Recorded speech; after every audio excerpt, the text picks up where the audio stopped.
Well, for more analysis on this attack, we turn to Marvin Weinbaum. He's a former U.S. State Department Pakistan analyst and a scholar at the Middle East Institute. I spoke with him earlier from Washington, D.C.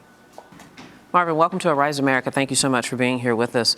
I think that no one would disagree that this is a heinous act. Some might even call it pure evil, beyond simple retaliation and the act of terror. What's the message that the Taliban is trying to send with this? Well, as much as it is a message to the Pakistan Army that they have not been defeated, because there's been a great deal of talk of late that the Pakistan Army has really dismembered a good portion of the Tehrik-e Taliban, the Pakistani Taliban. Well, the message here is, no, we're still in business. But the message also goes beyond that. It's certainly not a PR message. Surely they wouldn't expect to win over the Pakistan public with this kind of attack. But they are part of a larger frontier of groups that are competing amongst themselves. And so this particular branch of the Pakistan Taliban is effectively saying, we're not only still in business, but we're the real leaders here. So it's really, as much as anything, to strengthen their own position within the insurgent movement. So if I hear you correctly, there are a few fronts that Pakistan, the government of Pakistan, has to deal with in order to fight the Taliban.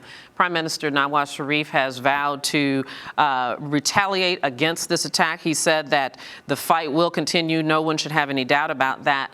But is there a realistic capability? Is the Taliban able to integrate itself so effectively into the population to make it difficult, if not impossible, to root them out? Well, this is different than what we're looking at with respect to the Taliban in Afghanistan. Yes, you can isolate them. The group that they're targeting, this Tehrik-e Taliban, can be located in the North Waziristan and the Haiba tribal agency and a few other places. So this is a little different.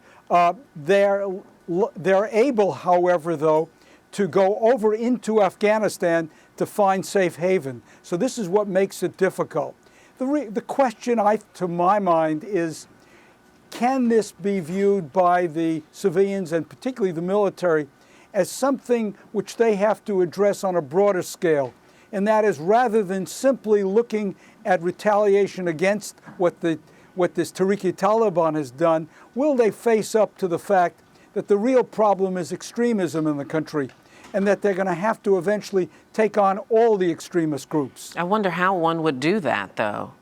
Well, it's not going to be easy, particularly since some of these groups, these jihadi groups that are supportive of the Pakistan Taliban, some of these groups were really created by the Pakistan military themselves and designed for serving as a proxy force in Kashmir.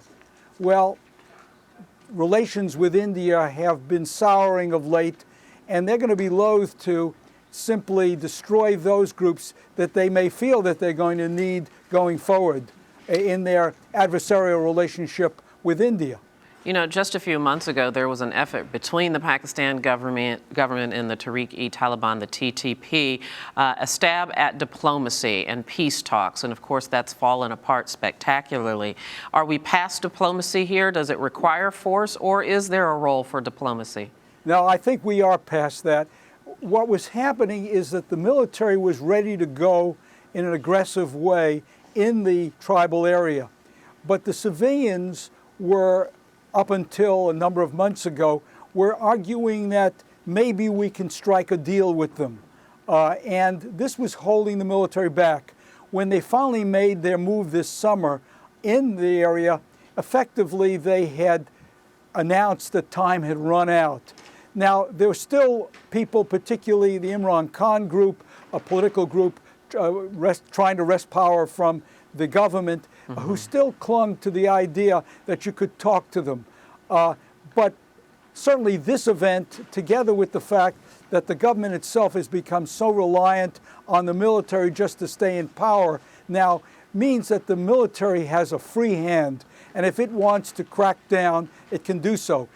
One of the major questions here is, will it be willing to to take on as well those Afghan Taliban groups that have found sanctuary in Pakistan. If they would do that, one of these groups is called the Haqqani group, and then there's another group called the Quetta Shura. If they're willing to take them on, that would make an extraordinarily great difference in terms of Afghan-Pakistan relations. We'll have to save that, Marvin, for our next conversation. But Marvin Weinbaum, thank you so much. We do appreciate talking to you. You're very welcome.